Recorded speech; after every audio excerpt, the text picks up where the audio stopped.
Hey guys, it's CV Sugiomi, and we have something pretty special here today. I really wanted to get this video out there because I thought it was really interesting, and I think if there was something I wanted to take a look at a card, these two are going to be it.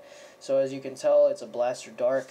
It's a Blaster Dark and a Blaster Blade. And if you guys keep up with the anime, you know that these two cards have been sealed away due to the anime, and it's right now in the anime they're at the point where they're about to head to Cray and save the world, which I don't mind, but to be honest, I really like the anime the most when it was about card games and not saving the world.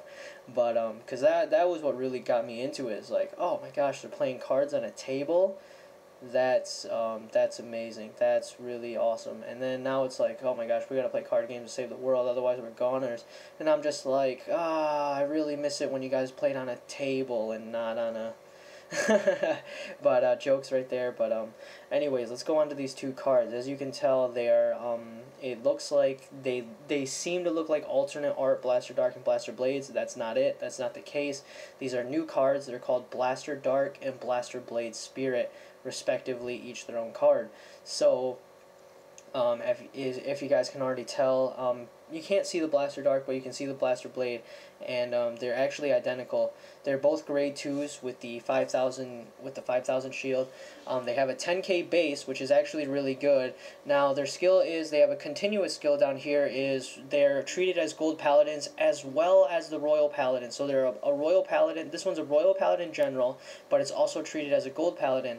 It also has an auto skill that when it attacks, you have to retire this unit.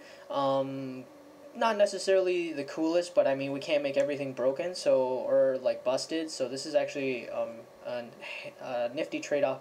This other one is Counterblast 1, and it's Counterblast 1 when this card is called to a rearguard circle from the deck, and if you do, if so, you can retire a front row rearguard unit.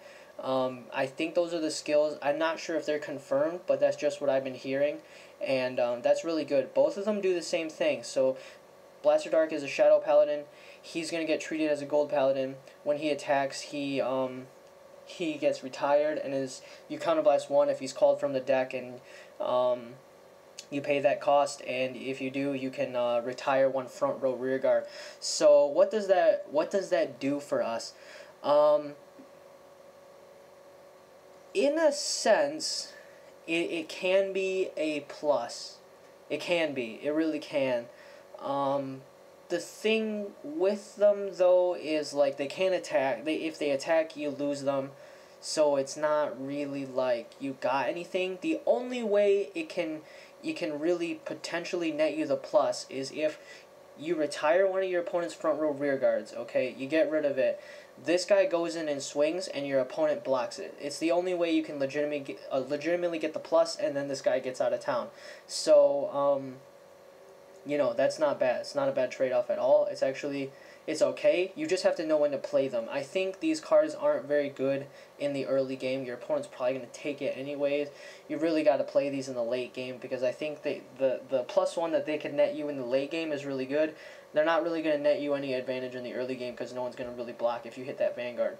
And if you attack a rear guard, you know, they can potentially lose that too, but I think it's more effective when you hit that Vanguard in the late game with these cards, because they have a 10k base, and that's kind of important right now, because everyone's coming out with a cross ride, and with the cross ride, if you got this thing, backed behind an 8k vanilla, you know, this thing's going to be pretty devastating. So, you know, it's really good, and like I said, it's going to be more important to hit with the Vanguard because it does have a 10k base, and with all the cross rides coming out with either the 12 or 13k base, it's very important to be able to make sure you guys get these out in the late game and use them, because I don't think they're going to be very effective in the early game. They're going to be much more valuable to you in the late game. So that's it, guys. That's all I got. Let me know what you guys think about these two cards, and would you use them or not, because I would honestly try to use these, to be completely honest. I would just try it. They seem not bad as long as you know how to use them, and, you know, I don't know exactly if I know how to use them yet, because I haven't even tried using these cards at all. But I would definitely love to give these cards a try and hopefully make them work. But let me know what you guys think and what's would you run both of these cards and why? So that's it, guys. See you later.